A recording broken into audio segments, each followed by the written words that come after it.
Hello students, welcome to all of you in this online lecture series conducted by Royal Shikshan Sanstha and Sadhguru Gadge Maharaj College, Karad. Myself Yogita Sangpal from Sadhguru Gadge Maharaj College, Karad.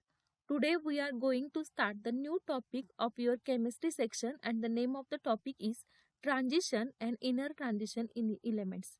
Previously we have studied about the P block elements and S block element. So today we will start with the transition and inner transition element. So this is our periodic table. In this periodic table, first two group, that is group first and group second, is called S block, and group 13 to the group 18 group elements are called the P block elements. From group 3 to group 12 there are transition elements, that is D block elements, and at this bottom of the periodic table there are two series, and that series are known as F block element. So we will start with the topic transition and inner transition elements. In our day-to-day life, we know the examples iron, copper, silver and gold. Or the examples are among the transition elements that have played important roles in the development of human civilization. You all know that iron, copper, silver and gold are the metals which we use in a day-to-day life. The inner transition elements such as thorium, protactinium and uranium are excellent sources of nuclear energy in modern times. You know about that thorium and uranium are excellent sources of nuclear energy. So this is the uranium. 92 is the atomic number of the uranium. The transition elements belong to the D block of the periodic table. The D block of the periodic table contains the elements of the groups 3 to 12. As you know that the elements from the D block of the periodic table contains the elements of the groups 3 to group 12, in which the d orbitals are progressively filled in each of the four long periods. Now in these are the groups from 3 to 12, but these periods are this 4, 5, 6 and 7 period, and in all these periods there is a d orbital, and in which the d orbitals are progressively filled in each of the four long periods. So the first series, in this first series, the elements are scandium, titanium, vanadium, chromium, manganese, iron, cobalt, nickel, copper and zinc. And in this series, in this 3D series, 3D orbitals is filled in this series. So this series is known as a 3D series. Now in this 4D series, the electrons are filled in a 4D. So this series is known as a 4D series. Similarly, the 5D and the 6D series. So there are mainly these four series of the D block element. D block elements contain four series, that is 3D series, 4D series, 5D series and 6D series. Now we will know about the transition element. Why these elements are called transition elements? The D block occupies the large middle section flanked by S and P blocks in the periodic table. You know that the D block elements are between the S and P blocks in the periodic table. The name transition given to the elements of the D block is only because of their position between S and P block elements. You know that the D block elements are in between S and P block element.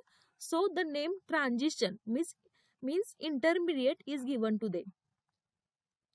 Transition metals form a bridge between the chemical active metals of S block elements and the less active elements of the group 13 and 14.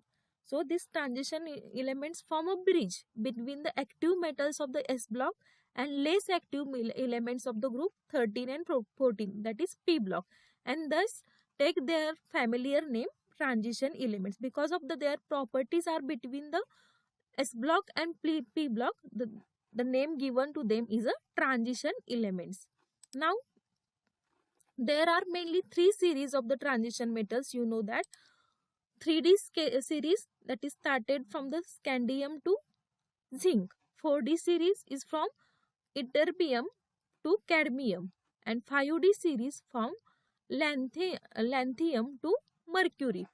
And in that 5D series, elements from cerium to lutetium are excluded.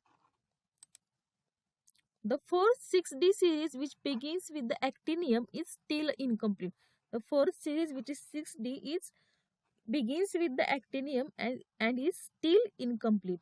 The two series of the inner transition metals 4F and 5F are known as lanthanides and actinides respectively. Now the two series of the inner transition element, that series are at the bottom of the periodic table, that is 4F series and 5F series. That series are known as lanthanides and actinides respectively. So this is transition element. Transition means an in-between state, and the transition elements come in between group 2 and group 13. These transition elements are come between this group 2 elements and the group 13 elements. The transition elements are placed in the periods 4 to 7 and groups. These are the periods 4, 5, 6 and 7. So these transition elements are placed in the periods 4, 5, 6 and 7. And groups are from 3, 4, 5, 6, 7, 8, 9, 10, 11 and 12. So these elements are placed in 3 to 12. Those constitute 3D, 4D, 5D and 6D series. Now these series are known as 3D, 4D, 5D and 6D series. Why these series are known as 3D, 4D, 5D and 6D? Because the electron that is entered in this 3D series, the electron entered are in a 3D orbital. Similarly, in this series, the electron is entered in a 4D, and in this series the electron is entered in a 5D, and in this series the electron entered in a 6D. So the name 3D, 4D, 5D and 6D are given to this series. Next is the electronic configuration. We have to see the electronic configuration of the d block elements, that is transition elements. The electronic configuration of an atom is the representation of the arrangement of electrons distributed among the orbital shells and subshells. Now, the electronic configuration of atom is the representation of the arrangement of electrons distributed among the orbital shells and subshells. You know that. In general, the electronic configuration of this element is, that is transition element, is n-1 d 1 to 10 ns 1 to 2. That is, this is the general electronic configuration, n-1 d 1 to 10 ns 1 to 2. The n-1 stands for the inner d orbitals, which may have 1 to 10 electrons. Now in this d orbital can contain 1 to 10 electron, and this is the inner d orbital. This is called inner d because this is before this s orbital, and the outermost ns orbital may have 1 or 2 electron. Now this outermost s orbital can contain 1 or 2 electrons. Now this is the condensed electronic configuration of the 3D series. 3D series, argon 3D 1 to 10 4s2. 4D series, krypton 4D 1 to 10 5s0 to 2. 5D series, xenon 5D 1 to 10 6s2. And 6D series, radon 6D 1 to 10 7s2. Now this is the electronic configuration of the 3D series of the d block elements. These are the elements of the 3D series of a d block element. Now in this 3D series, the elements are scandium, the atomic number is 21.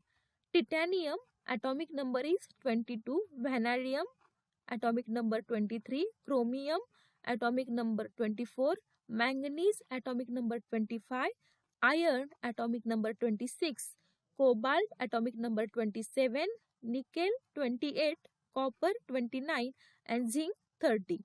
So these are the elements of the 3D series of the D block, that is scandium, titanium, vanadium, chromium, manganese, iron, cobalt, nickel, copper and zinc. Now what is the expected electronic configuration of these?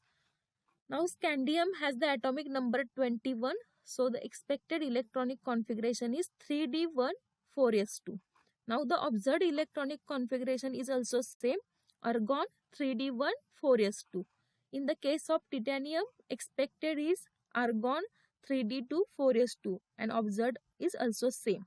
Now for the case of the vanadium, argon 3d3 4s2.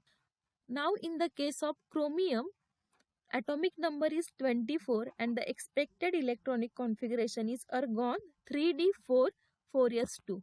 But the observed electronic configuration is argon 3d5 4s1. Now why this happens in the case of chromium, we will see it later. Now in the case of a manganese, symbol is a manganese, atomic number is a 25, argon 3d5 4s2. Observed electronic configuration is argon 3d5 4s2. Similarly, in the case of iron, atomic number is 26 and the expected electronic configuration is 3d6 4s2 and observed electronic configuration is also same, that is argon 3d6 4s2. In the case of cobalt also, expected electronic configuration is argon 3d7 4s2 and observed electronic configuration is also same. In the case of nickel, atomic number is 28, expected electronic configuration is argon 3d8 4s2 and observed electronic configuration is argon 3d8 4s2. In the case of copper, atomic number is 29, expected electronic configuration is argon 3d9 4s2, but now in this case also the observed electronic configuration is different, that is argon 3d10 4s1. And for zinc, the expected electronic configuration is argon 3d10 4s2 and observed electronic configuration is also same, argon 3d10 4s2. Now in the case of chromium and copper, there are observed electronic configurations are different from the expected electronic configuration. Why this happen? We will see in the case of the chromium. The expected electronic configuration of chromium, the atomic number of chromium is 24, differs from the observed electronic configuration. This can be explained on the basis of the concept of the additional stability associated with completely filled and half-filled subshells. Now, you know that when the chromium has the electronic configuration 1s2, 2s2, 2p6, 3s2, 3p6, 3d4 and 4s2. This is the expected electronic configuration. Now in this case, there are 4 electrons in the 3d orbital and 4s is completely filled. But when we observe that there are 5 electrons in this d orbital and 1 electron in this 4s orbital, maintain the maximum stability, and it will be stable when the 3d orbital is half filled. In this case, you know that the capacity of the d orbital is the 10 electron, and when there are 5 electrons in this 3d orbital, this 3d orbital is half filled, and due to this half filled orbital or this half filled subshell, it can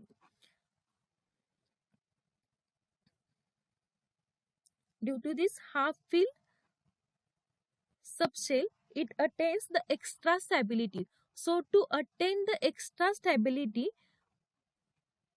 the electronic configuration of the chromium is like 1s2, 2s2, 2p6, 3s2, 3p6, 3d5, 4s1. That is, one electron from a 4s orbital is transferred to the 3d orbital or 3d subshell. Now, the general electronic configuration of the elements of the 3d series is 3d 1 to 10 4s2. The 3d and 4s orbitals are close in energy, means the 3d and 4s orbitals are nearly equal energy, and in order to gain extra stability, the last electron, instead of occupying 4s orbital, occupies the 3d orbital. That assigns the chromium 3d 5 and 4s1.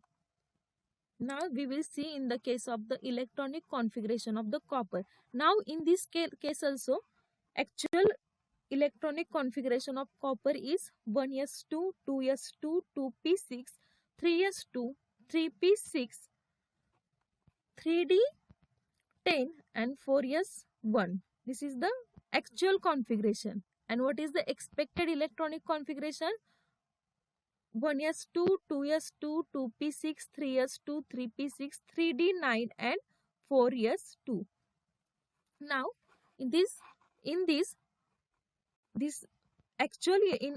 actual electronic configuration, the 3d subshell is completely filled. That is, there are 10 electrons in this 3d shell, and that therefore this 3d orbital or 3d subshell is completely filled, and it gains extra stability in this case. So to acquire extra stability, the electron from this 4s transferred to this 3d. Therefore, the actual electronic configuration is like this. The expected electronic configuration of copper differs from the observed configuration. The 3d and 4s orbitals are close in energy, and in order to gain extra stability, the last electron, instead of occupying 4s orbital, occupies 3d orbital. That assigns copper 3d10 and 4s1 configuration. So this is about the chromium and copper. Now in your exam, the question is like that: explain the anomalous behavior of copper and chromium. Now we will see the oxidation state of the first transition series. Now what is the definition? The total number of electrons that an atom either gains or loses in order to form a chemical bond with another atom is known as the oxidation state. Now what do we mean by the oxidation state? The total number of electrons that an atom either gain or lose to form a chemical bond with another atom is known as the oxidation state. You know that. So the loss of 4s and 3d electrons progressively leads to the formation of ions. Now in the case of the transition elements, there must be loss of 4s electron or the electrons from the 3d orbital. So when there is a loss of one 4s electron, leads to the formation of M plus ion, and loss of two 4s electron gives M2 plus ion, while loss of unpaired 3d and 4s electron can give M3 plus and M4 ions, and so on. So there is a probability of losing electron from a 4s and 3d orbitals in the case of transition elements. And when there is a loss of one electron, there is a formation of M plus. That is, the element gets plus charge. And when there is a loss of two 4s electron, it gives a M2 plus ion. And loss of unpaired 3d and 4s electron can give M3 plus and M4 plus ions, and so on. Now what are the physical properties of the first transition series? All transition elements are metals and show properties that are characteristics of the metals.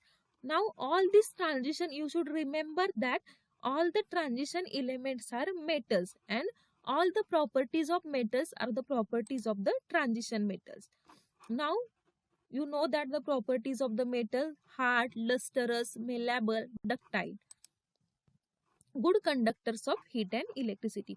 You know all these properties of the metals, and these properties are shown by the transition elements. Expect zinc, cadmium, mercury, and manganese, all other transition elements have one or more typical metallic structures at an ambient temperature. The transition metals, with the exception of zinc, cadmium, and mercury, are very hard and have a low volatility. They possess high melting and boiling points. In 3D series, melting point increases from chromium and then decreases. In 4D series, melting point increases up to molybdenum and then decreases. In 5D series, increases up to tungsten, then decreases. Zinc, mercury, and cadmium have lowest MPs in their series. In transition elements, W has, that is, tungsten has highest melting point. Ionization enthalpy. The ionization enthalpies of the transition elements are intermediate between those of S block or P block elements. This suggests that transition elements are less electropositive than the elements of the group first and second. Now you know that what is ionization enthalpy. Ionization enthalpy is nothing but the energy required to remove an electron from a gaseous state atom. Now in the case of these transition elements, these ionization enthalpies are intermediate between the S block and P block element. Now this suggests that these transition elements are less electropositive than the elements of the group first and second. Depending on the condition, they form ionic or covalent bond. Now this transition element can form ionic bond or a covalent bond. These are dependent on the condition. Generally, in the lower oxidation state, these elements form ionic compounds, while in the higher oxidation state, they form covalent compounds. Now, when they are in the lower oxidation state, they form ionic compound, that is ionic bond. And when they are in the higher oxidation state, they form covalent bond. These are the trends in the first ionization enthalpies of the D block elements. So, this is the graph of the trends in ionization enthalpies of the D block elements. Now we will see the metallic character, low ionization enthalpies and vacant d orbitals in the outermost shell. You know that the D block, that is the transition elements, have the low ionization enthalpy and there is a vacant d orbitals in their orbital outermost shell, and they are responsible for the metallic character of the transition elements. You previously studied that all transition elements are the metal. So these are the reason for the metallic character of the transition elements. These favor the formation of metallic bond and thus these elements show typical metallic properties. And because of this low ionization enthalpy and vacant d orbital, there is a formation of a metallic bond and therefore this element shows the metallic properties. The hard nature of this element suggests the formation of covalent bond in them. You know that the nature of this transition element is hard, and because of that there is a formation of covalent bond. This is possible due to the presence of unpaired n-1d electron. You know that there is a presence of n-1d electrons in their penultimate shell, that is the shell before the last shell. This is possible due to the presence of unpaired n-1d electrons in this element. Nearly all transition metals have a simple hexagonal closed pack SCP, cubic closed pack CCP, or body centered cubic BCC lattices, which are characteristics of the true metals. You know that the true metals have this structure: simple hexagonal closed pack, cubic closed pack, or body centered cubic. So these all transition elements have these structures, and these are the characteristics of the true metals. Now we will see the magnetic properties.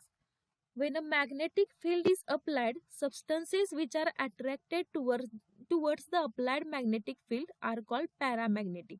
Now when the magnetic field is applied, the substances which are attracted towards the magnet are called paramagnetic substances, while the ones which are repelled are called diamagnetic.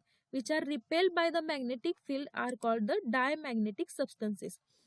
Some substances are attracted very strongly and these are called ferromagnetic substances. Now the substances which are attracted strongly, we will call it as a ferromagnetic substances. Now this paramagnetism and ferromagnetism arises due to the presence of unpaired electron in a species. Now these unpaired electrons are responsible for the magnetic field. When all electron spins are paired, the compound becomes diamagnetic. When all these electron spins are paired, the compound is diamagnetic. That is, this compound repel from the magnetic field. Now, what is in the case of the transition elements? Among transition metals, ferrous, copper, that is iron, copper and nickel are a ferromagnetic. Iron, copper and nickel are ferromagnetic. That is, when magnetic field is applied externally, all the unpaired electrons in these metals and their compound align in the direction of the applied magnetic field. And what do you mean by the ferromagnetic? The ferromagnetic are the strongly attracted by this magnetic field. Due to this magnetic susceptibility is enhanced, these metals can be magnetized. That is, they acquire per magnet magnetic moment. They can acquire now the magnetic moment. The spin only formula for the magnetic moment is, now we can calculate the magnetic moment by the spin only formula. Now this formula is mu is equal to square root of n in bracket n plus 2 bm, where n is the number of unpaired electron and m is the magnetic moment expressed in Bohr magnetum, that is Bm. What is this Bm? Bm is the magnetic moment expressed in Bohr magnetum. The symbol is Bm. A single unpaired electron has a magnetic moment m is equal to 1.73 Bm. When there is a single electron which is unpaired, it has a magnetic moment 1.73 Bm. So from this we can calculate the magnetic moments of ions of first transition series elements. Now these are the values of the magnetic moments of ions of the first transition series. So these are the calculated value and these are the experimented value. Now this you see that this calculated value and the experimental value are nearly approximately same. So from this formula, that is mu is equal to square root of n into bracket n plus 2 bm, we can calculate the magnetic moments of this transition element. So this is for today. Thank you.